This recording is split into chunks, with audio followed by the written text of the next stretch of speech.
On this episode of the Best of Bias podcast, you have the return of Lydell De Niro. Guess what we talking today? We talking everything: sports, pop culture, whatever you want. Cinema corner, Denzel Washington. It can go anywhere. Just be ready. It's the Best of Bias podcast, starring yours truly, Lydell De Niro. I know last week, no pod. You was like, boy, where you at, boy? But I'm back. I'm back. I'm sorry. Last week, it's getting a little sticky. It's getting sticky. Talk about Can't Flog No Live on Amazon too. We'll talk a little bit about that. A little bit of everything. I'm telling you, sprinkled in here. But I do apologize for last week not having a pop. But I'm back this time with some. The beard's growing a little too. You know what I'm saying? So it's not all bad, but let me not stray too far from the point. We back in this time. I needed this, man. I needed to vent to y'all. Again, it's been a while, and you guys are my outlet when I'm having a bad day, when I'm having a bad time, when I'm having a bad week. Coming to talk to you guys always brings me joy. So I'm happy to be here today. Hopefully, you guys are too. Because I always say you could be with any podcast, click on any podcast in the world, but you decided to click on play on the Best of Bias today. You know what I'm gonna say? Let's play. No more long talking. Where's that podcast theme song at? It's episode 226, if I'm not mistaken. But you know me, I'm always wrong about these things. Let's get to it. No more.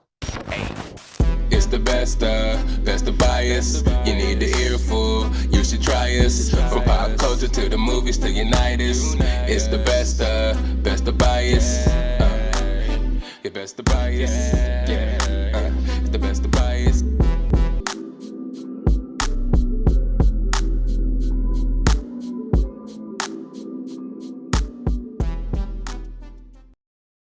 What's up, everybody? It's your boy. Welcome back. Welcome back. Whatever they listen to this podcast, it's the Best of Bias podcast, your favorite podcast, your favorite host.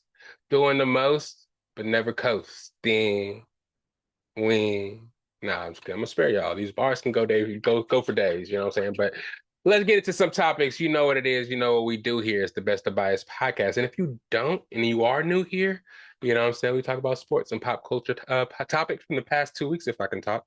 And then we just kind of bring it all to the table, whatever you want to talk about, whether it be sports, pop culture, food, history, no politics. We kind of stray away from politics because that can get a little too serious, but we talk about pretty much everything else. You know what I'm saying? If they're talking about it out there in pop culture sphere, they've been talking about it in your favorite social media outlets. We're probably going to talk about it here on the podcast. So welcome one, welcome all. Again, this is episode 226. We've been doing this thing for a while now. Shout out P Nate, doing our thing for a while now. You feel me? So yeah, man, I like to come out here and just pop some shit with the family. I like to call you guys my family members. It's been so long since 2019 we've been doing this thing, me and AKA. Shout out Hugo. You hear his name in the beginning, used to be with the pod a little bit ago. But you know, from the groundworks of 2019 to today, we've been thugging it and just bringing you guys, you know, everything you need to know or want to know. Just in case everybody's talking about it, you may not be informed. We're gonna let you know today or whatever this is the podcast that is. But yeah. Yeah. So today we got a bunch of stuff, man. Usually, again, if you're new, I structure it out sports first, and I get into some pop culture, and then we talk about what's called Cinema Corner, what I'm watching, some movie, TV show reviews, some shit I watched, and maybe we'll get into it and talk about some shows you watched too, and we wanted to talk to somebody about with. But you know, what I'm saying it's just me this time. Usually, I do have guests on when guests can be on, but mostly it's just your boy. You know what I'm saying? It's just gonna be me ranting and raving for a little bit. Hope you guys are down, and hopefully you guys are okay with hearing your boy's voice for a little while. You know what I'm saying?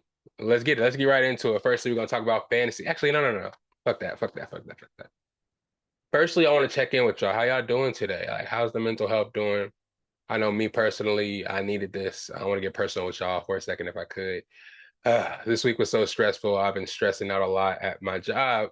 9 to 5s, man. Sometimes when you feel like you have a dream and want to do so much more than what you're actually doing in the moment, and you feel like you're kind of handicapped per se and pigeonholed into something you don't want to do. Sometimes it can be stressful trying to see what's in the future for you immediately. I'm a person that always preaches never give up. Try to push through, look for the better, look for the light in everything you do. Whether it be the worst thing in the world, the best thing in the world, whatever it takes, just keep that mental because mental health is very important. I'm starting to learn that a lot more, back when I was coming up, mental health was kind of talked about, but not really taken seriously, early 90s, late 2000s. If you talk about your mental health, being a male, especially a black male, you kind of get labeled as weak or you're not able to be taken seriously, or you may seem less tough. A kind of stupid stigma and connotation put on something that's very important. It kind of not even as of 2020, maybe 2021, people really started putting mental health on the forefront and kind of changing the narrative on what it is, especially seeing what's going on in the world today and a lot of the crazy shit that's happening today. Some people can try to just be quick to attribute it to mental health and just kind of throw it by the wayside, saying this person was crazy, they should have got help and it would have been better for them. But sometimes, not giving any credence to anything those people have done, those tragic things some people have done, but it's different levels to it. Just because somebody's situation may not seem as big to you, you never know what somebody's going through. You know what I'm saying? And though it may seem little to you, you don't know how it hinders somebody mentally. You know what I'm saying? Because again, speaking from personally, lately I've been kind of feeling down on myself, just kind of feeling like what I'm doing isn't any making a dent in the world. You know what I mean? I kind of feel like everything I'm doing is kind of mundane in my regular day. Me personally, I only feel alive really when I'm doing this. Able to talk to you guys, be able to talk to my friends and family within the pod, just talk about shit that's going on and kick the shit. Um, I'm by myself a lot of the time, so I'm alone with a lot of my thoughts, and sometimes I can overanalyze. Maybe I can underanalyze, underappreciate some of the things that I already have. Some things that can help me get out of the funk that I'm actually in. And again, I'm so thankful to have you guys to listen to me. I do talk a lot by myself, so I get a lot off my chest and kind of spew it all to y'all. And again, I thank y'all for being here, Click and Play One, but also being there and being an outlet for me to go vent to, because without that outlet, sometimes it's hard to talk to people about the things that I'm going through, and kind of like express that. You know what I mean? But essentially, I'm here talking to myself, recording, so I can kind of get it out and kind of like, what I'm saying, visualize and kind of speak my heart and just not really have to have all the words to say, but kind of get people to understand me without feeling awkward about it. You know what I mean? Because I mean, sometimes it feels good to shed tears and just let it all out when you need to, but sometimes it's like, man, what could I be doing different for me not to feel this way? And maybe it could help. You know what I'm saying? Just and the little things that I was worried about that could cause stress in my life would not be so stressful. So, you know what I'm saying? I'm hoping everybody, make a long story short, I hope everybody's out there is doing well. I'm hoping if this podcast can be an outlet for you to give you better mental health, I'm glad I can do that for y'all. If y'all click play on this video today and my videos give you a breath of fresh air, puts a smile on your face, or if you're excited whenever I drop the pod and you're able to listen, I'm happy I can do it for you, man, because mental health is wealth.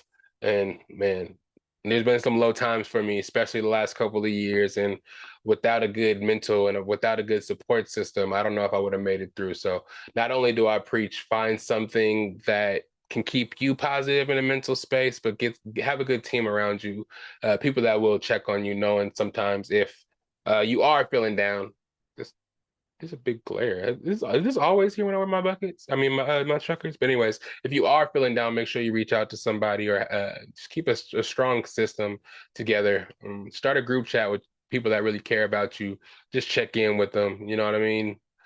Because I don't have all the answers, because I'm still working on it myself, trying to work on my mental health. I need to reach out and maybe talk to a therapist or something to talk it out. Somebody that has experience with, I wouldn't say exactly my experience, but just helping people, be an active listener and just helping people get through things, helping them find out more so about themselves, and maybe figure out why they're feeling that way. That way they can kind of conquer it themselves. You know what I'm saying? So I don't know. That's just me. But if you guys are feeling that way, I do advise you do whatever makes you feel better. You know what I'm saying? If you're not really all about putting all your business on the street and talking to somebody about it, you know what I'm saying? Go out there and do something that makes you feel good. Take a walk, get some breath air, get some fresh air out there. Get out of the house. This is some advice that I've actually got, so I'm willing to share with everybody else. And, just be grateful and just be hopeful that things will get better. And just know if you have a dream, if you have something you do want to do, just never give up on it, man. No matter how hard it may be to get up and do it every day and strive for greatness every day to do it, just keep doing it, man. Because if not, you know, you got to have that outlet because you don't want to spiral. You don't want to keep having that, you know, thinking that your 9 to 5 or whatever you're doing on the side is the only thing you could do for the rest of your life. That may have been the way in the 1950s, 60s, and 70s. You feel me? But nowadays, I feel like there's always room for you to grow, always room for you to treat yourself, always room for you to do your own side thing and get something popping. Just all you need is your imagination, your willingness, your stick-to-itiveness, your heart, man. And that's all for today, man. I'm sorry, I didn't mean to get all out. Let me get to this other shit here, this pop culture shit. But yeah, holla at me if you need to talk. You feel me? I'm here. It's your boy. But yeah, fantasy football. Oh gosh, we're back to the fantasy football, getting to the nitty gritty. You know what it's time for. I'm checking in with the Best of Bias Invitational Football League. I think we're in week 11, week 12 now, but I'm gonna talk about week 11, some of the results from that. Um, it was a good little week, a good little week. It's very interesting for our league because we have like one team that's in first place. I think, yeah, see, Drake won the team. You locked up the number one seed because there's only 2 games left until the playoffs, and you're about like 8 or 9 and 2. And so basically you already got a bye locked up, the one seed locked up. But the league otherwise is really close. Second place, I think, is 7-4. Third through seventh, or third through eighth place. No, third through seventh place is all 6-5. And then you have one 5-7 team, and you have two 4-7 teams. So everything is really close. So every game matters. Again, the playoffs start week 14. So there's only 2 more weeks for you to do your thing. And it's kind of fucked up because week 12, 13, and 14 are full with buys. Hella teams have the same bye week. So you got to do some maneuvering and shit to make your team last. So there's decisions that need to be made. People may get dropped accidentally just because you need somebody to play this week. So always watch the waiver wires for all my fantasy football players out there. Just always watch around this time, watch the waiver transactions because a lot of buys is buy apocalypse this week. Everybody's on buy, damn near like 6 or 7 good players are on each team. You know, Bills, I think the Ravens, like big teams that have a lot of point scorers are out this week. So there's people that probably need to be dropped if they have multiple players from those teams. So check that out. But anyways, last week, I had one of those weeks. Everybody in my starting lineup that I actually either picked up on waivers or I guess drafted had a bye week on the same week. I had a bunch of people to fill out a roster, but my running backs I didn't have. I had 2 running backs on the same team, and then one running back that had the same bye week as that, and then a running back that was coming off the IR that had the same bye week. I was like, oh, just so happened to be that week. So I had to start some bum running backs. Playing against Damo's team. Damo's fighting, getting the playoff contention. So every win matters for him.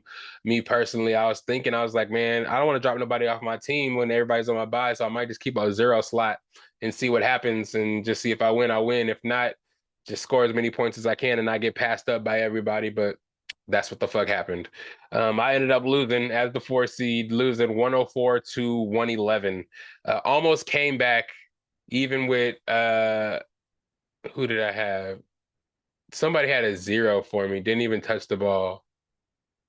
It was crazy. And then I had like 4 points or 5 points from Estime when he was supposed to start for the Broncos, but fucking Javante started after I traded for Javante and dropped him for Estime when everybody said Estime was going to be a starter. Don't get me started on that. And I still almost came back. Had Nico, and I was down 35, I think, and I had Nico and CeeDee Lamb to play on Monday Night Football. Bruh, still fucking lost. I think, yeah, still fucking lost. Nico Collins, 77 or 72 yards, screen pass, touchdown on the first play, call back for a legal man downfield. Then after that, he barely gets the ball at all. He starts to get a little bit of points, maybe 7 to 9 points. He got like 9 points total. Started getting a bunch of catches, but he was obviously on a snap count after coming back from a hamstring. And then CeeDee Lamb and Cooper Rush is just horrible. I don't know what happened. He was raw when Dak Prescott hurt his ankle. All of a sudden, once he's playing now, once Dak Prescott gets hurt again, he just doesn't want to play football anymore. Doesn't look at the best receiver on the team. CeeDee Lamb's wide open every play. He throws to some fucking third string tight end. Uh, Jake Ferguson gets hurt, gets a concussion. He's still throwing third string tight ends, bro. Throw it to CeeDee Lamb. He's the best player on your team. Even when he was wide open, he wouldn't even look at him. Fuck you, Cooper Rush. I'm sorry. This is my fantasy team speaking. I didn't mean that for real. I take that back. But yeah, fuck you, kind of. But yeah, and then CeeDee Lamb ended up with 18 points, but I ended up losing obviously by 6 because I couldn't get no more catches because the Cowboys got whooped so bad that they took CeeDee Lamb out the game, and then the Houston was winning by so much. Nico Collins didn't even need to be on the field. It was just so fucked up. I thought I was gonna come back like the projections, the prediction, like for who wins at the end of the game kept changing every 5 seconds. I thought I got it, but no, fucking Cooper Rush. Goddamn. I lost 104 to 111. Hot Boys versus 56 Double D's. John won 135 to 91 over Jason. Sean's championship team lost to Primetime Pope 141 to 136. Armpit, which is Derek, lost to Shenanigans 189 to 149. Shenanigans had probably the game of the season. Had all the Lions when the Lions wanted to score 52 points. Yeah, he had all the players this week that got off, so he was able to put up 189. He was trying to put up, he had Aubrey too somehow. Aubrey made a 64-yard field goal in the Houston game. They called it back, thinking they was going to score a touchdown. I think they ended up turning the fucking ball over. I can't believe it. Um, then we had Cam's Catering, lost to Derek's Jet Skis 121 to 86. And then we had K Swag lose to Drake 1 by 141 to 128. Yeah. Drake 1 is just way. His team is just, boy. Who would thunk it, man? If you knew the players on that roster and saw that roster, you would never think that's the first place team by like 4 games. Like it's just crazy. It's just crazy. DeAndre Swift, Pickens, like it's just niggas like that that's getting off for his team. But respect though, respect for sure. Um, but since I lost, I ended up dropping to the 6th seed. I thought I was gonna be able to hang on and maybe stay up there with all the points I scored. But since I only scored 104 points, and niggas behind me are scoring 189 points, 141 points, 136 points, everybody that was behind me, the same record that has the same record as me now, passed me. So I'm the last playoff slot in 6th place. And I play Primetime Pope this week, who's the 4th seed. Both 6 and 5, trying to knock each other off. Then we have 56 Double D's, 8th seed, versus Derek's Jet Skis, the 12th seed. I need him to lose because if he loses, I can lose this week because Pope's team is stacked. Derrick Henry, Jahmyr Gibbs. It's anyways. I'm not even going. I'm not even going. We're gonna win this week. I ain't scared. But anyways, Sean's championship team, 10 seed, plays Hot Boys, the 7 seed. Armpit, the 2 seed, plays with myself. The 9 seed. Drake 1 versus Cam's Catering, the 1 seed versus the 11 seed. And then we have K Swag, the 3 seed, versus Shenanigans, the 5 seed. Again, a lot of these teams are 6 and 5. Like the 3 and 5 seed are both 6 and 5. The 4 and 6 seed are both 6 and 5. And then we have the Hot Boys playing the Sean's championship teams. He's 6 and 5. So we need a couple of losses in the league here. So you guys know what to do. You know what I'm saying? And it's getting to the playoffs. I know John can get on here and talk. I'm gonna get Johnny Mac back on here because he's the only one I want to talk fantasy football with your boy. So he's the only one brave enough. I always be putting it in the group chats. Who's ready to be on the pod? Who's ready to be on the pod? I just want everybody to know in the pod, Best of Bias family. I ain't gonna call them by name, but they all scared of y'all. They all scared to be on the pod. I mean, I get it. I get it's a tough thing to do. It's a tough thing to do. Damo's been on before, so I can't fault him. But everybody else, I have a group chat of like with the fantasy football group chat and my regular group chat combined, like 12 to 13 guys that don't even want to hop on. They're scared. They're scared that you guys are gonna put something in the comments, judge them in the future, or them say something they can't control their mouths, man. Pause. Pause. They'll be on here soon, though. I got lots of homies that really want to join the pod that should be on the pod. There's guests that'll be coming because season 3 hasn't been as big as I want it to be yet. So we got to get niggas in here. But anyways, yeah. So the standings through week 12. Let me just put that on y'all real quick. Drake 1, 1st place. Armpit 2nd place. 3rd place is K Swag. Primetime Pope 4th place. 5th place Shenanigans. 6th place is CD's Hands. Hot Boys in seventh place, 56 double D's in eighth place. Ninth place is with myself. 10th place is Sean's championship team. 11th is Camp's Catering. And 12, bringing up the rear, pause again, is Derek's Jet Skis. Again, there's 2 more weeks, fellas, until the playoffs. So do what you got to do, make these adjustments. And then we'll, man, $925 on the line. May the best man win. You know what I'm saying? If you want to take this belt, let me turn to the right. You see that belt back there? You want to take that from your boy. You got to come correct. You got to come correct. 'Cause I'm trying to go back to back. I'm the 6th seed now, but I ain't tripping, man. Bring on the 4 seed. I ain't scared of the top seeds. They only up there because people on my team be either getting hurt or taking breaks. But we back full strength now. We ain't scared of nobody, and we taking the check, baby. Just watch. When you see a whole bunch of more pops back there, whole bunch. You like that Broly statue, huh? You see that new one? Ooh, where my finger going? Where my finger going? Right there. You see that new one? That's your heart, huh? Anyways, but when you see some more up there, you know why? Because I'm about to bring this trophy home. But that's fantasy football. Good luck to everybody else that's playing fantasy football out there. Too. I don't want to be selfish, I only talk about my shit, but good luck to y'all out there. Win some money, bruh. Week 12 preview. Last week, gave some predictions. I'm not going to run through them this week because, you know what I'm saying, who wants to do that? You guys know what happened. If I won you some money, you know. Your pockets is fatter. Hit that cash up too. But if not, I'm sorry, bro. I just gave my opinion. And of course, you already know the whole NFC South thing. I'm biased and I'm a Buccaneers fan, blah, blah, blah. But the Cardinals, boy, I was picking them early in the season for a lot of updates, and I've been doing y'all right. So let me get into my predictions for this week. Thursday night game, I just watched it. Actually, I gave away when I'm recording, but hey, that game is snowy as hell. If you guys watch that game, it's kind of crazy. My boy Jameis out there throwing dimes for the Browns, about to beat the Steelers. I don't know what the score is. The Steelers just scored the last thing I saw, a touchdown, Jalen Warren. So they could be winning right now. But hey, Jameis, keep doing your thing, bro. But I'm not gonna predict that one because Browns are already winning. Sunday games though, we have Chiefs versus the Panthers in Carolina. The Chiefs are favored by 11 points. Chiefs are going to win that game. Nothing to talk about really there. Vikings versus Chicago Bears. Vikings are favored by 3.5 in Chicago. I got the Vikings. The Bears are in free fall mode, getting new coaches and stuff, firing everybody. Caleb, everybody's questioning his skills now. I think he's going to be good. They just need to get some shit together. They went all out on offensive weapons. DJ Moore, Keenan Allen, drafted a Dunze.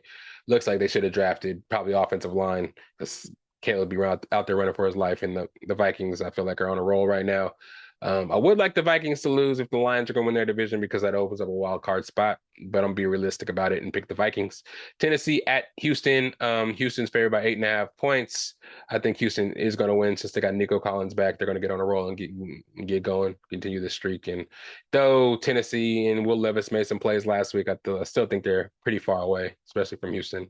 It's a divisional game, but I still feel like Houston pulls it out at home.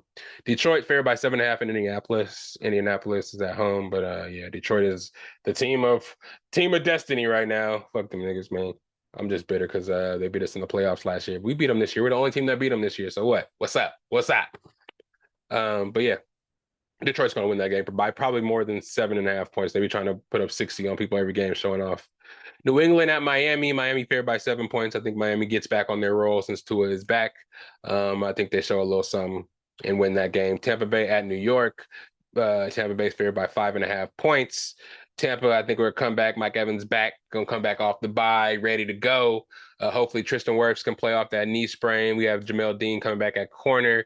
Just signed Mike Edwards back from the Chiefs. Actually, I don't know if he was on the Chiefs before we signed him, but we signed him back. Last team we did well on won the Super Bowl with the Chiefs. So he's coming back to the team, putting him, Jordan Whitehead, and Antoine Whitfield back together. I think that was I don't know if Whitehead won the Super Bowl with us, but I think that is a Super Bowl defensive backfield minus Carlton Davis. So yeah, Zion, Jamel Dean, Mike Edwards, Jordan Whitehead, and Antoine Whitfield. I think they should be able to get it together with some sprinklings of Tyke Smith, Izzy, you know what I'm saying? Get it together. That middle linebacker spot. KJ Britt, you got to figure that shit out because they're gonna be trying to eat all day with Theo Johnson, or is it Johnson? Theo Johnson in the middle, whoever their tight ends are.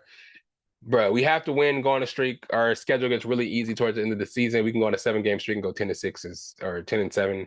Yeah, probably give us a little wiggle room for the Chargers game. Go 10-7 would be good. You know what I'm saying? Still possibly make the playoffs with some help of the Lions and the Packers losing a little bit, and the NFC West starting to just knock each other off a little bit too. but I got the Bucks. Cowboys at Washington. The Commanders are favored by 10.5 points. That is embarrassing. I don't know when I ever seen the Commanders, Redskins, or the football team favored by that much over the Cowboys. That's embarrassing. Jerry Jones, you should be ashamed of yourself. I don't know what's going on here. It's just the fall off of the year. 12-4, 3 years in a row to just what, you're 3-8 now? That's nuts. I got Washington.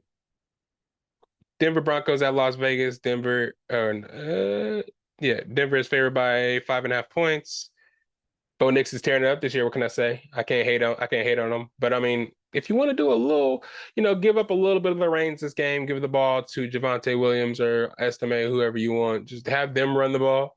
And you just chill out and just not throw hella touchdowns or run it in for any touchdowns. At least just this week, I'd like it a lot. But I do think they're going to win.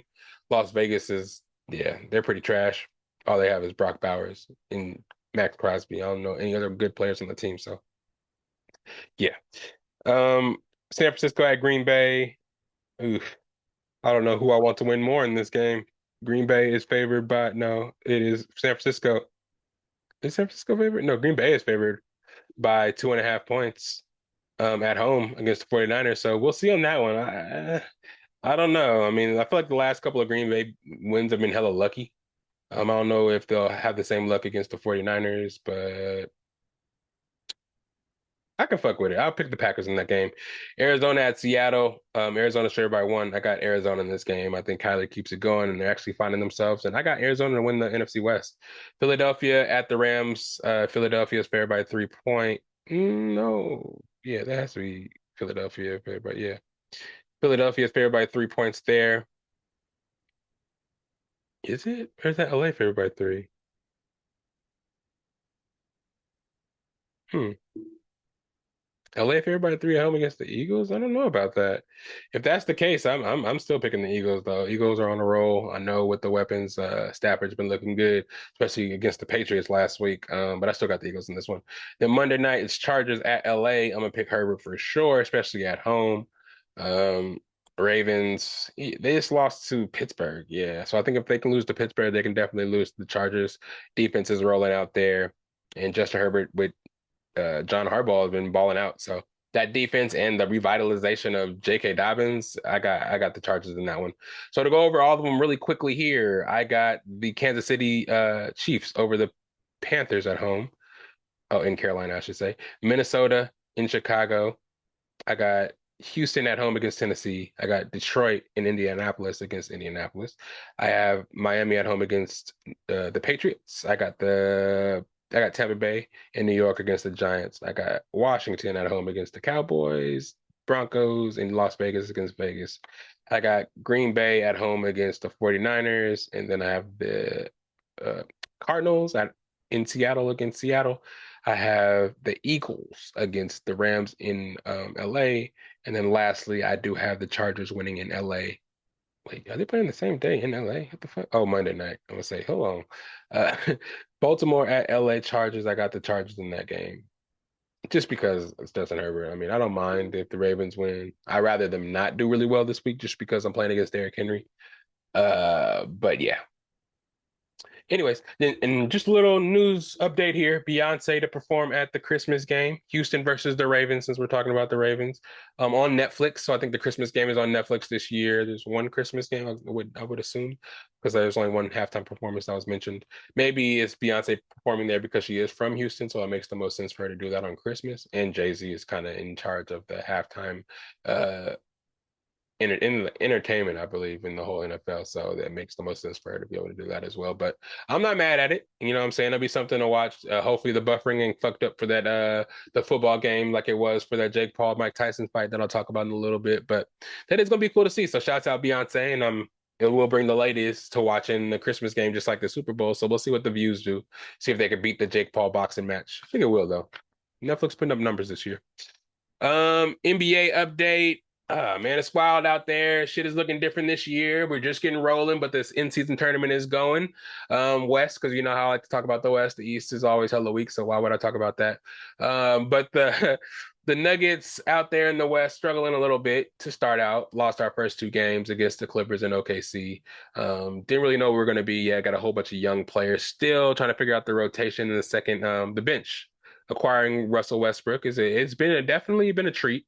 Brings another energy to the team this season. We've seen a lot of it.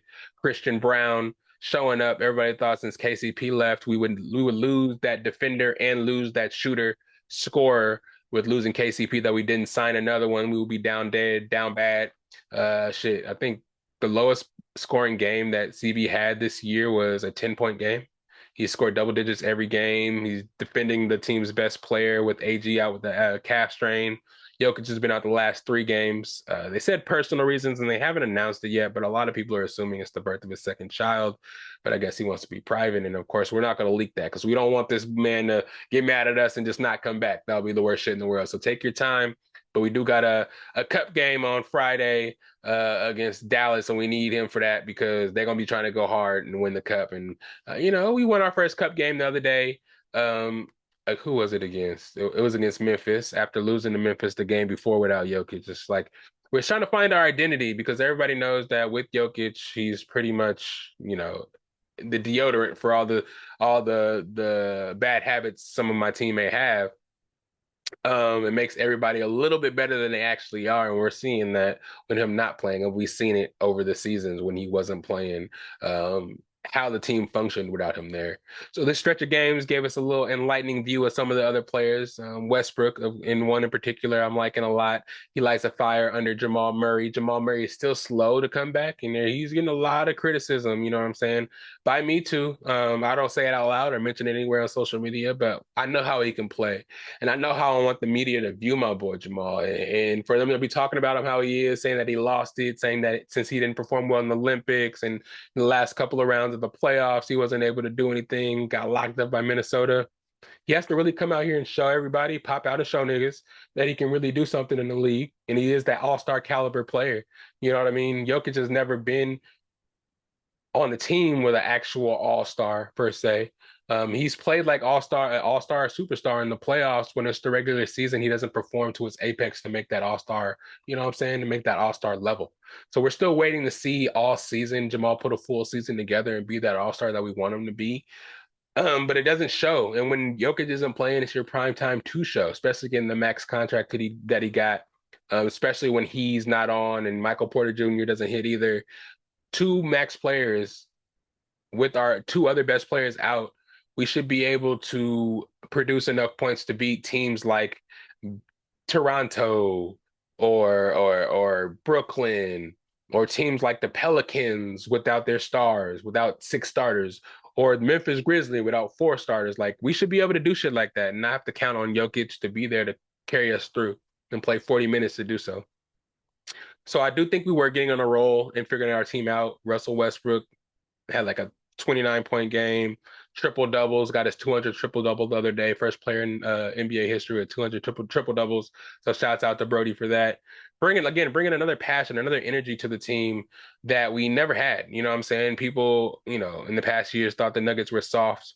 AG getting on the team, bringing that toughness over the past couple of years, having Bruce Brown, and now having Russell Westbrook, who will fight on any given night for everybody on the team, is super inspiring. And having that is something we never had before. And that alone, plus his skill and his prowess and his ability to run the second unit when Jamal is not in, or being able to run with Jokic when Jamal is not in or not playing well, being able to get Jokic the ball, getting shooters the ball, being able to pass, be another passer that's able to attack, being able to pass and play great defense. You know what I'm saying? He may foul sometimes, but he's going to hustle. He's going to go 100% no matter what. So I love that. I can talk about the Nuggets for hours. That'll be another podcast, but we're on the right track. 8-5 right now. I don't know why we played so much less games than a lot of other teams. But some of the other teams in the West are doing really good, man. The Warriors, everybody thought once Clay left, they'd be down a superstar. They wouldn't be able to be the Warriors of old. They've added a lot of glue guys like the Kyle Andersons of the world, Meltons of the world, Buddy Hield. He's actually showing himself to be more than just a role player. I mean, yeah, because the teams he was on, Indianapolis, the Kings, they've had a bunch of players that were already superstars. Mind you, they do still have Steph Curry, but when Steph Curry's out of the game, he can be that go-to scorer, that go-to shooter that can hold it down when Steph is injured or tired or out, or you're blowing somebody out and you want Steph to get some rest. You can get Buddy Hield out there to keep shit going. And Andrew Wiggins playing a lot better last year. He had a bunch of stuff with his family, so him being on the court and being present. There's some weird shit going on in Kaminga. I mean, people are talking about he's going to get traded, and they're auditioning him for trade and not really giving him moment like a lot of minutes to shine. They're just letting him do shit in spurts, showing that he's good, and like they're just trade baiting him. Showing people that he's a good player. Come out here and get him. Because they know they're not going to want to pay him the max. So it's just interesting to see how Kerr plays that, but he's also doing a good job of having like a 12, 13 man rotation and still being able to do what he's supposed to do to keep the team in first place. First place right now, I think they're 11-3. OKC in second place. They started off hot. Chet Holmgren getting hurt against the Warriors. Andrew Wiggins, I think, dunked on him and he hurt his hip. He's going to be out for a while, and they already had the other Jalen Williams, their other center, out, and Hartenstein's out. So they have no bigs. So they're playing small every game. Sometimes that bites them in the ass. They only lost like 3 games, maybe 4 games at the max. Um, but you know what I mean? It's going to be kind of tough for him without bigs. Shai Gilgeous-Alexander and J-Dub can only do so much, especially having just Caruso and a whole bunch of other like defenders and shooters on the team. The playmaking is going to have to come through Shai a lot, and then if you're not making it on those kickouts or getting fouled into the line, that rebounds are going to be few. And if you don't get back on defense, they're big and just it's going to be a tough day. So the teams that did beat them have beat them that way. The Suns have been they were high. They were in first place for a while until KD had that calf strain as well. He's been out a couple of games. Right now, the Rockets are actually doing really good in the West with their young players doing what they're supposed to do, coming to fruition. This is kind of like teams like that, though, that are stacked with a whole bunch of young players that are all really good that play the same position. They're going to kind of have to thin it out a little bit. I, we'll see if they go and get another superstar to kind of give them that experience they need to go into the playoffs and do something. But they did say they don't want to trade their young core, so we'll see what they do with that. Lakers doing great right now. I think they're on like a 6-game winning streak. Started off hot, lost a couple games in a row. Everybody kind of forgot, just kind of felt like they're just the normal Lakers, the Lakers of old. It was, good for a little bit, and then JJ was falling off a little bit, but he has him on a roll now. AD playing great, LeBron getting a whole bunch of triple doubles. You saw Jokic and everybody out there getting triple dubs. He's like, hold on. Let me bring something else to the table for year 21. He's busting out the 21, the triple double bag. Dalton connects. Like a couple of games ago, he dropped, I think, 37, maybe 39. I think he dropped 39, 9 threes, most by a rookie. I think he tied it. I think to break the record, he had to get 10. JJ didn't put him back in, so he ended with 39 in it might have been 37. It might have been 37. 39, 37 39 points, but he had like 9 threes. He was smacking them. 15 points in the fucking one quarter, like the third quarter. He gets streaky like that. I like Dalton Connect, and he has some size on him too. You know what I'm saying? So him, LeBron, and AD got that size and be able to be versatile with defense and shooting. I don't know if he's a great defender, but having Austin Reeves out there as well. He's got to find that last two to go out there with that team. I don't know if they want to keep D'Lo out there. I mean, D'Lo running with the bench unit could be beneficial just to have a go-to player there because it seems like he fucks up a lot in the starting lineup, and he's always left there. Everybody's looking like, nigga, what are you doing? You know what I'm saying? And he's already kind of the butt of the jokes, the butt of the trade talks. So to kind of eliminate itself from that, be on that bench unit that's not really good right now as it is. They're really top heavy. And luckily they've been playing teams that haven't really been that good. The Jazzes of the world, the Portlands of the world. But wins are wins, you know what I'm saying? But I'm just saying, like, when it comes down to that tougher competition, that bench is going to have to be a little deeper. But yeah, what else we got? Oh yeah, Cavs streaking. Cavaliers a good story in the East. They just lost to the Celtics though, but they went 15-0 before losing. Mobley, Jared Allen, Donovan Mitchell, Darius Garland, and all the other young guys, man, they're going ham. They're doing what they're supposed to do. Last year put a bad taste in their mouth. and they came out there trying to prove that they're the best team in the East. And, the Celtics are coming out here also, what I'm saying, off of last year. They were winning a little bit, and they started to take a couple of losses, what I'm saying, thinking they're going to repeat, resting on their laurels and saw what the Celtics are doing. I think they re-inspired them. Knicks, they're doing all right. Not doing as good as I thought they were going to be. Like everybody thought it was going to be when they first got together. Um, what else since there? Philadelphia. First of all, Embiid smelling his butt before free throws has to be talked about a little bit more. That shit's gross. And why the fuck do you do that?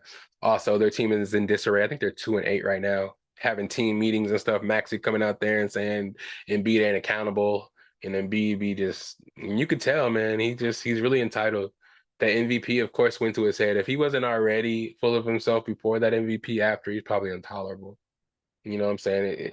Man, I'm not gonna come on here and spew that hate because you already know how I feel about Embiid, him taking Jokic's MVP of the year he won the championship. Anyways, that's partially Kendrick Perkins' fault too. I blame him a lot for that. But the in-season cup is going cool right now. It's going to be cool to see. I mean, a lot of teams seem like they want it. They try to downplay it at the beginning, but now it seems like teams is really going for it. They saw the Lakers drop that banner, so they're all about it now. So it's going to be cool to see. So I'm interested in see how that really turns out. But encouraged by the beginning of the season, hoping the Jokic comes back so we can see more of his monumental season he's been having. He's almost averaging a triple double. Had multiple he like double digit, like 13. He had like a game 32, 14, 16 type shit.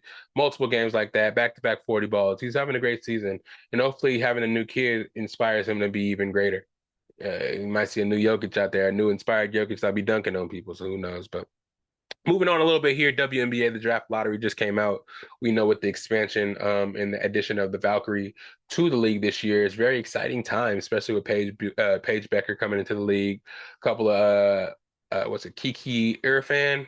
Sorry if I pronounced that name wrong. From USC coming out as well. A bunch of prospects coming out. So of course the draft order matters.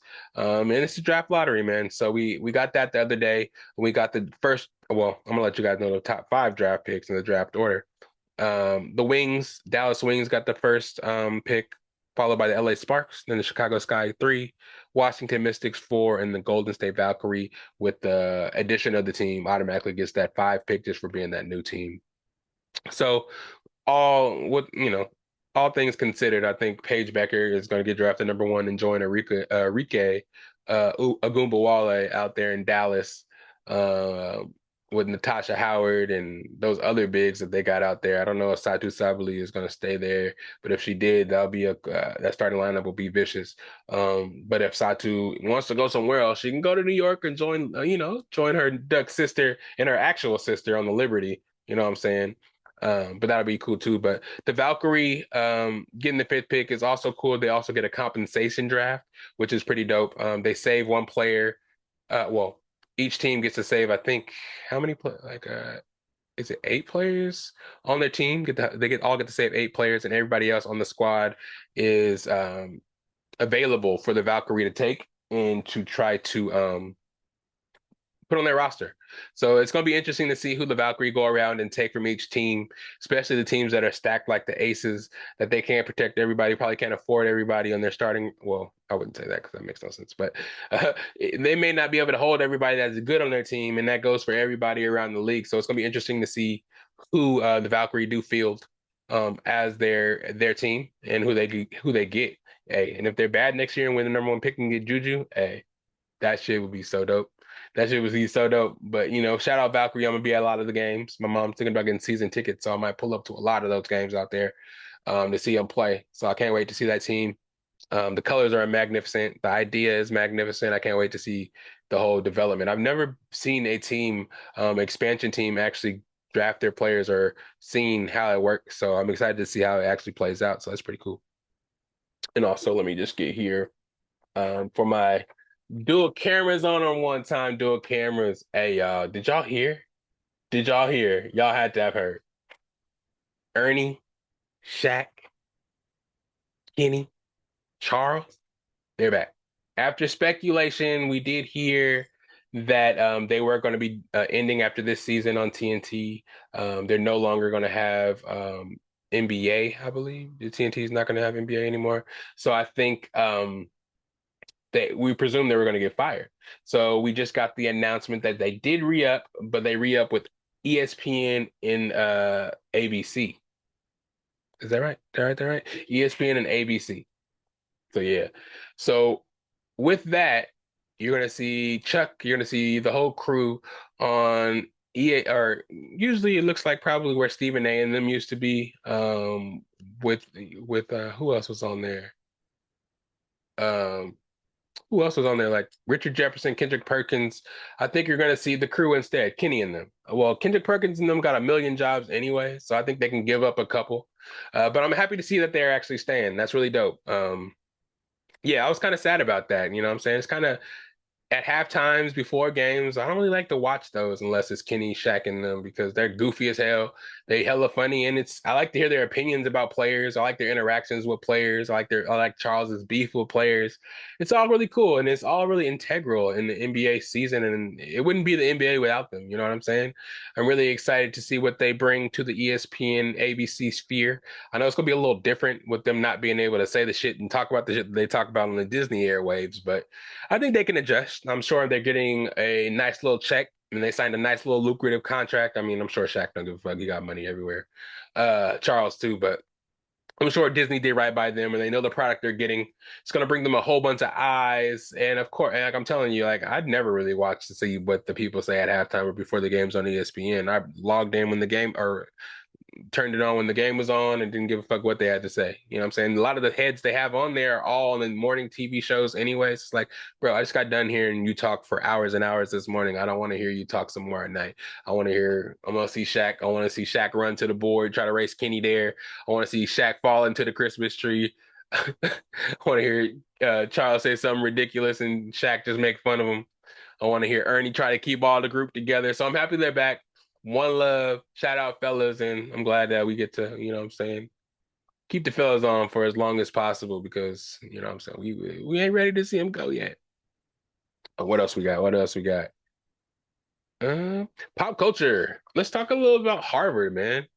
Harvard. They're doing something for the people, yo. They're doing something for the people. They have free online courses. I'm sorry, I didn't write down what courses they were, but they're giving free courses. If you have any kind of schooling that you're interested in going to, if you thought, hey, man, I want to get into school, it's a trade that I wanted to learn, I can't afford it or anything like that, go check out Harvard Online right now. They're giving away, I don't know how long they're going to last either. I just read this on social media about a couple of days ago. So go check Harvard out. You know, the Harvard. It ain't Harvard of some random ass city. That I don't want to throw no city under the bus. That's why I was kind of thinking kind of hard of what to say, but this is the Harvard. You know what I'm saying? They're giving away free courses. They want people to get this free knowledge. I don't know if it's a write-off or what, whatever it is, get that knowledge, boy. Get in there, you know, or ladies, or whatever you did identify as. So get that knowledge. Knowledge is power, especially if they're giving it away for free. They're probably throwing it out there as a social experiment. How many people will take this free course? You know what I'm saying? If we sell out, if we sign up, get all these sign-ups, we'll continue to do this, and maybe they'll start a model for other colleges to do as well because hey, we need teachers. People are in school to be teachers. You know what I'm saying? Let's utilize these people. Let's utilize the knowledge of the world and spread it. We don't want only there to be certain smart peoples in certain sectors of the world. Let's all be smart. Let's all learn up. You know what I'm saying? Especially if you do want to make more than the minimum wage or leave the job you're at to, you know, advance yourself. Maybe these classes, these courses can give you the credibility to do so. So don't sleep. I'm just giving you the opportunity to check it out.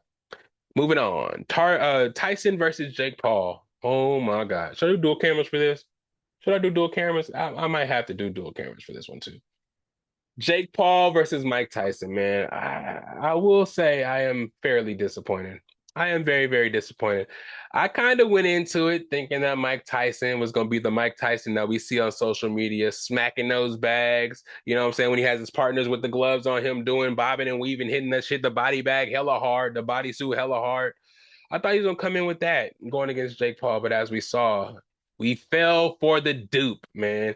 Even the undercards. I mean, Serrano got robbed. You know, what are we watching out here, man? It was just a shit show from the beginning. But ultimately, though, I respect Mike Tyson for even getting out there and doing it after the health scare that he did have.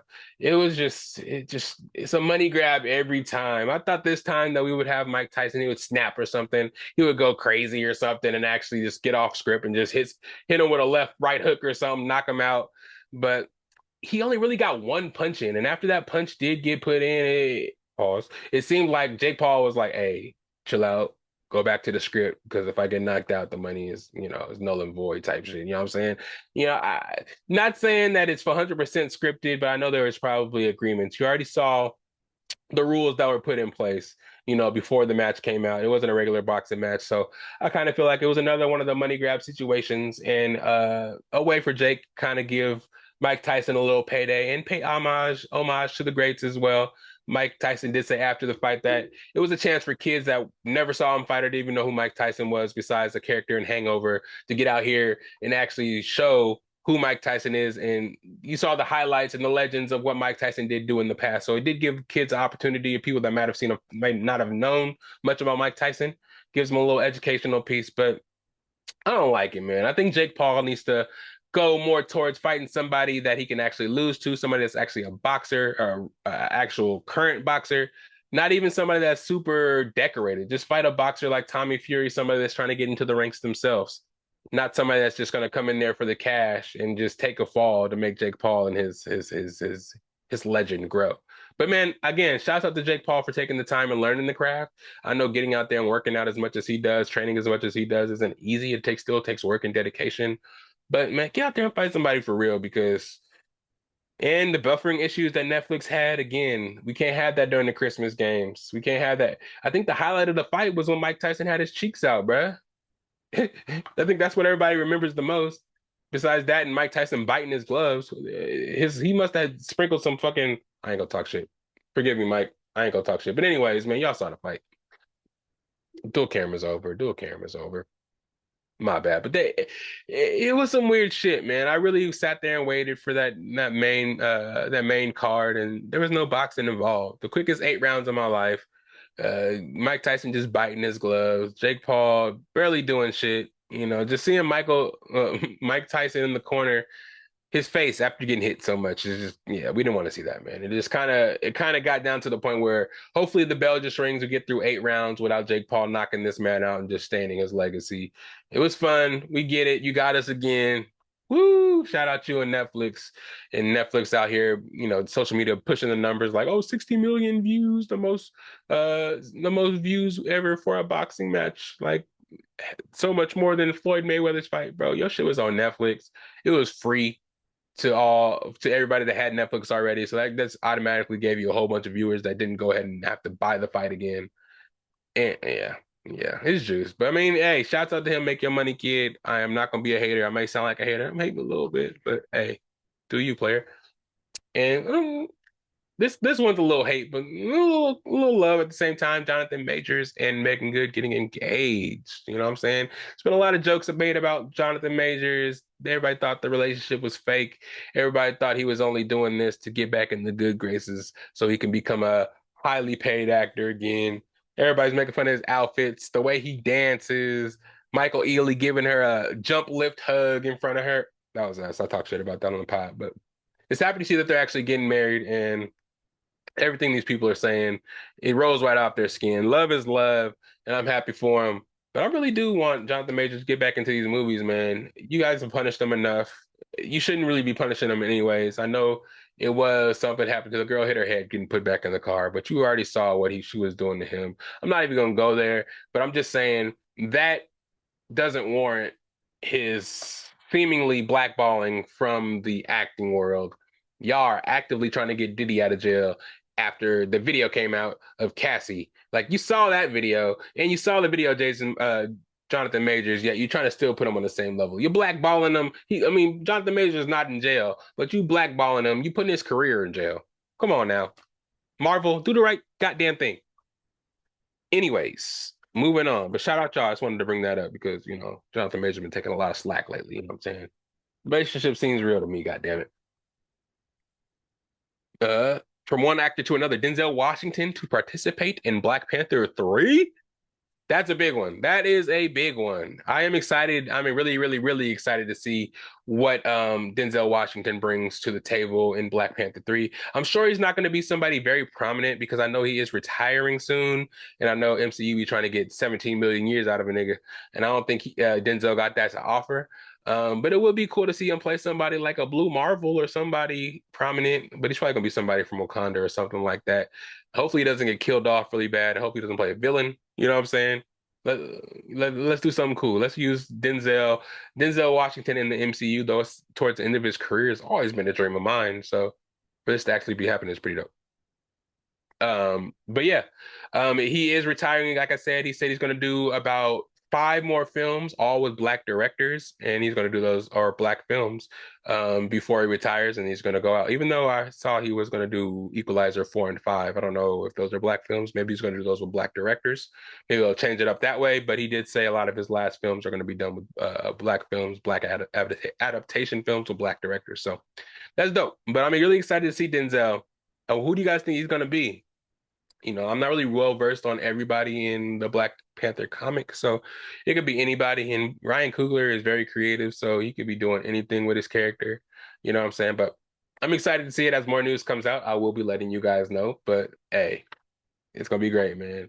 What's your favorite Denzel Washington movie? I was thinking about that, man. Underrated for me though, a movie that I really liked.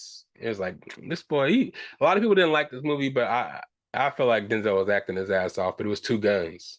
That was one of my favorite Denzel movies, and you know we can fight about it if you want. Moving on, let's see, Camp Flognaw. Oh man, this one holds a special place in my heart. Shout out to everybody that went to Flognaw, and I think it was 2016, if I'm not mistaken. I think it went like the second one ever, maybe the first one ever. I'm not sure, but it was back when it was out there. Was it outside? Was it at USC Stadium? I forgot exactly where it was, but it was Tyler Creators Festival. Him and his friends, he gets a bunch of his homies and people that he respects and he likes their music and is a fan of, comes out there and puts on a Coachella style festival, Rolling Loud style festival, 2 days, carnival basically, bunch of food trucks, a dope event. I think it's all ages too, so it's pretty cool. Um, Artists of the artists. When I went, Chance the Rapper, Lil Wayne, Erica Badu, ASAP Rocky, SZA, Lil Uzi, like everybody when they were first coming up, they were over there at Camp Flognaw. Well, not really first coming up. It was like at the apex of their popularity when they were on the rise back in 2016. It was epic. It was one of the best festivals I've been to. No fights, very happy-go-lucky. It's a certain kind of artist that was there, very vibey. Um, you know what I'm saying? Smoke you a little something, chill, listen to the music. You know what I'm saying? Chance the Rapper coming on at 12 o'clock. Lil Wayne, actually, Lil Wayne was at midnight, right after Chance the Rapper. And day one, you had Schoolboy at 12 o'clock. It was just memorable. Hella shit going on. So for Amazon to be streaming it live this year, I've always wanted to go. The tickets sell out so fast. So I've been trying to go for years after the one I went to, but they sell out so fast and everybody's on it now, so it's tough to get there. But they're able to stream it on Amazon this year, and it was amazing. I really like what I saw. A bunch of artists, of course, that I didn't know that he was putting on. I wouldn't say he's putting on, but he's just trying to give a platform to get to, you know, more people to see how dope these people are. It was really cool to see. Tyler always puts on a great show. I saw that people were complaining about his set list, saying that he did the set at some other shows or whatever, and he kind of pushed back on that and was like, "Bro, I go out here and I do my sets. People want to hear my classic stuff. People want to hear the stuff that from old albums. They don't want to always hear the new stuff, only the new stuff." So on my tour, shit's gonna be different. But when I do these big shows like this, they're gonna want to hear my B-side stuff. They're gonna hear all the stuff that I have, and I respect that, man. Again, a bunch of artists were out there. You had Erica Badu out there again. A lot of people showed up and showed out for Tyler, and I respect that. Vince Staples, again, Schoolboy Q. Um, it was dope. It was dope. If you caught it online, it was dope. I really appreciate the fact that they put a lot of these festivals online. Coachella, I know, is streamed online a lot now.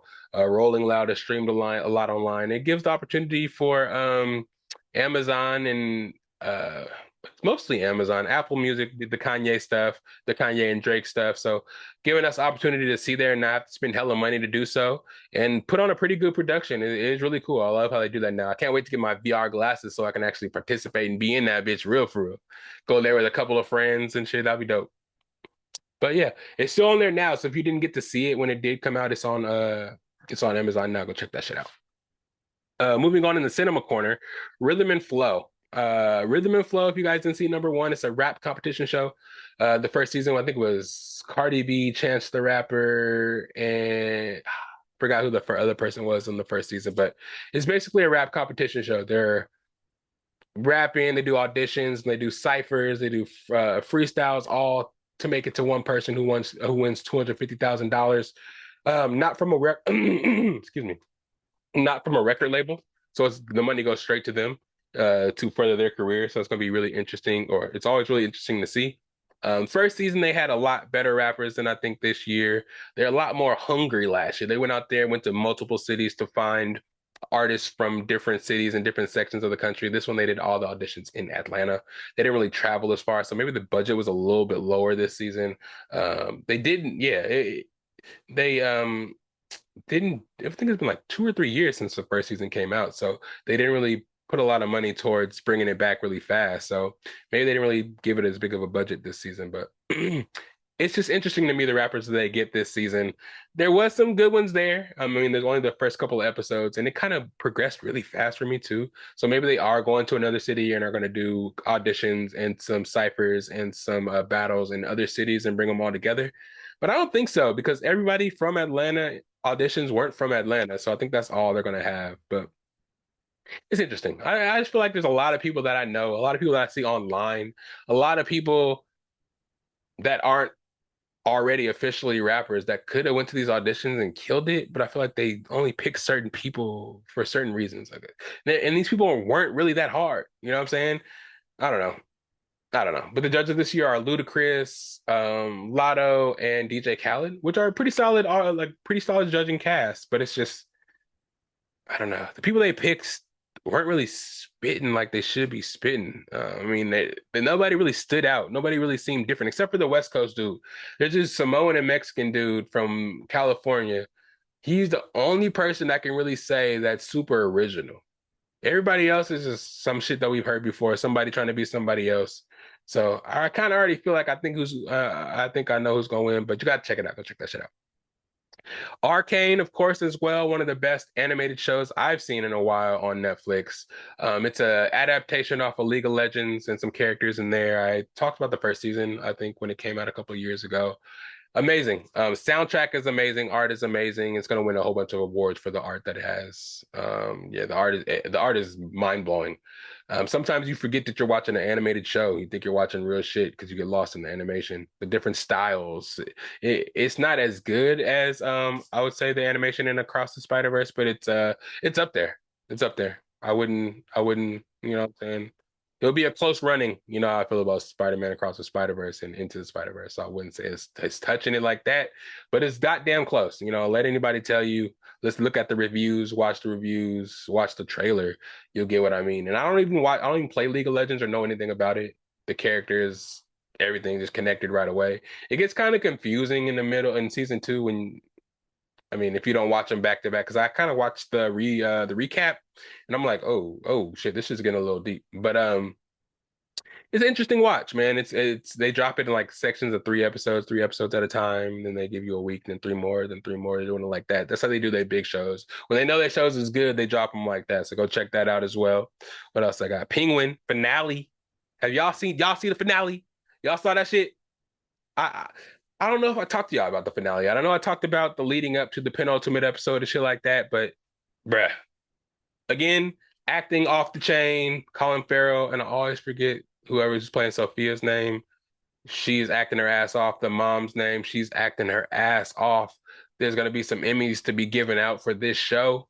If you haven't seen it, go check it out right now. It's on HBO Max. I can't believe Viron just hit me up today. I was like, "Have you seen the show on HBO Max, Penguin?" Did I told you about that. Did your significant other do that shit too?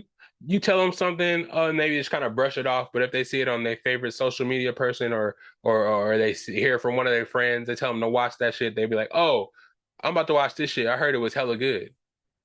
Right, you've heard that from me. But not saying I'm the only person that thinks the Penguin is good. But my girl be doing that shit all the time. She don't ever care about my suggestions unless somebody else suggests it. Somebody that got a million followers, her on Snapchat say, "Watch the Penguin." They don't even watch fucking pop culture shit. I'm the pop culture guy. I'm the pop culture guy. But you don't want to listen to me. But anyways, you already know it's good if you're watching the show. This last episode was nuts from the fact that they all got caught up. Penguin got caught up. He always been getting caught this whole season, but nobody actually kills him. But the fact that Sophia was making them talk about him killing his brothers, admitted to his mom when his mom already knew and was thinking about killing him when he was a kid. It was a whole bunch of drama. The fact that the mom stabbed him, that she said, "I hate you," like the shit that you became, and then for her to be a vegetable at the end and him keeping her alive just to look out a window, thinking he's giving her what she wants, the view that she's always wanted, when ultimately he's just kind of getting what he wants his mom to be alive to see him become successful. He wants to be the kingpin of Gotham. Right now it seems like towards the end he was on top, and he still wanted, his girl to call, to talk like his mom. He still wanted to be admired and talked to, and revered by his mother. Though she was a vegetable, he was living that through his girlfriend. This shit was insane. For him killing Vic, spoiler alert, but killing fucking Vic, who saw that coming? Did you see that coming?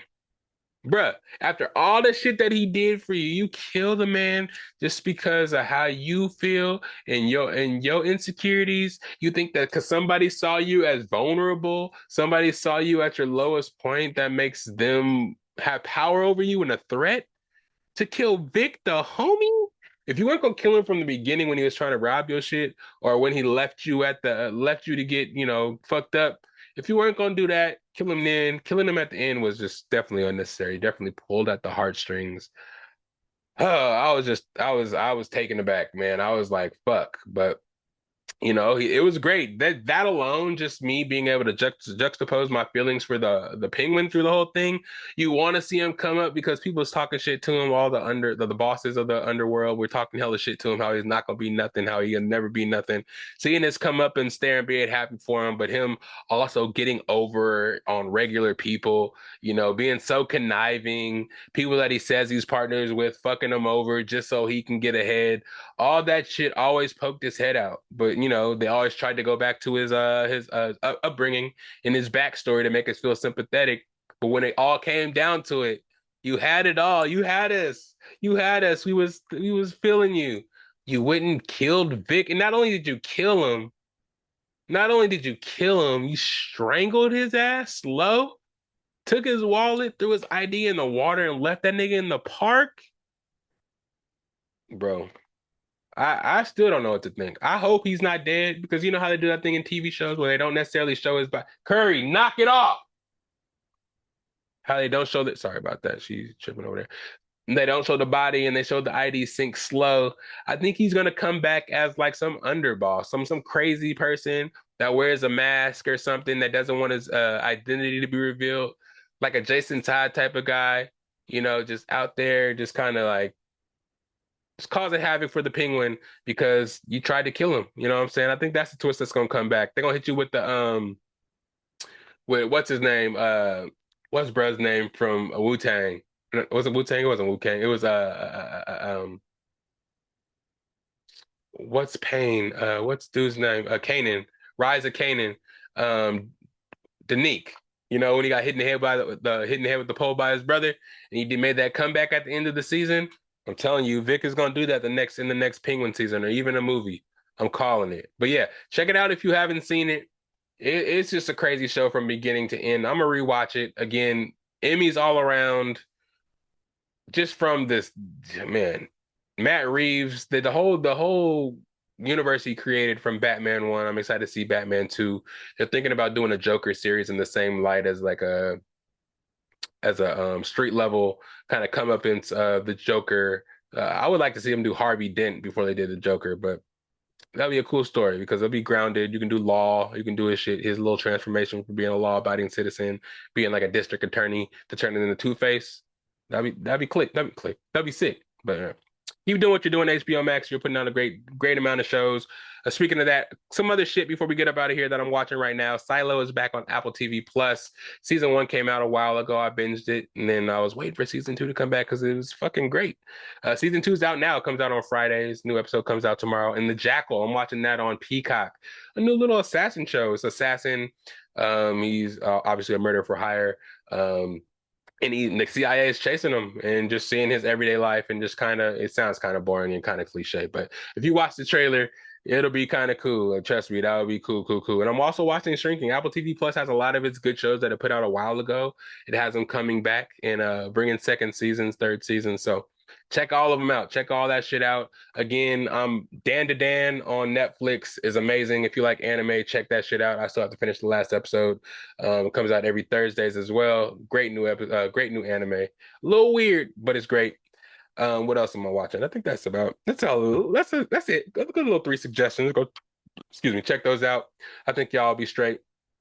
And that brings us to the end of the podcast where I like to let them know where to find me at. It's your boy Lydell De Niro. SAC underscore De Niro. No, wait. SAC underscore Lydell on Instagram. Patrick underscore Lydell on Snapchat. If you're looking for me on TikTok, anywhere else, the podcast, anywhere else, Best of Bias. You already know we got Instagram, posting stories all day, letting you guys know what to look out for. Some topics that's out there in social media you may not know about. I'm bringing it to you there on a smaller scale on the story, but also subscribe on the YouTube page where all these videos come out. Again, thank you, AKA, for always doing this for us. It may be only me talking to you behind the scenes. I have AKA helping out every step of the way. You know what I'm saying? So I'm always willing to expand the team, though. So we need a bunch of people, man. We got a lot of shit in the works, a lot of shit in this brain of mine. Just got to clear it up and not be so down on myself all the time. But we got some shit in the works. You guys already know who you are. Voice acting, comic books, TV shows. We want to do live, kind of like voice adaptation podcasts, kind of like TV shows, but it's like podcasts and not on TV. Versions that way, you know what I'm saying? There's so much shit Best of Bias Media wants to do. I tell you guys all the time. But yeah, just check me out, check us out. Best of Bias on wherever you find your favorite podcast, Apple Podcasts, Spotify, of course, YouTube, of course. Like, subscribe, hit the bell so you don't miss any videos. I should say that at the beginning, just so people know. Hit that shit on the way out, and before you get there, hit that like button on the way out as well. Thank you guys for always listening to me, always allowing me to vent again. Thank you for clicking play, because you could have been anywhere else in the world, but you chose the Best of Bias. Hey, let's get it. And let's try to chart someday. You know what I'm saying? We try to make it up there in the top charts with all the big boys on the Apple playlist and all the Spotify playlists. Let's get up there. You feel me? Let's get up there. Best of Bias podcast. And merch still available if you want to represent the podcast. A lot more merch is going to come out real soon. I'm starting to get some, I want to get some shirts started. My family's going out to check out materials for Beautiful Struggle shirts. So I'm going to ask them to check out some shirts for me too, so I can get some shirts for y'all made. Hats, bucket hats, beanies, dad hats, all that stuff is always available. Hit me up wherever you can find me at. I'm more than happy to ship you some stuff. Holiday season's around the corner, so get your family members something.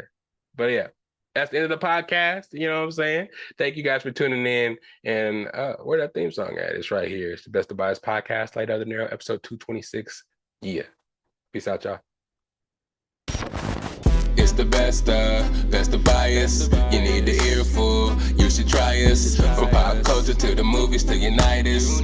It's the best of bias. The best of bias. Yeah, it's the best of bias.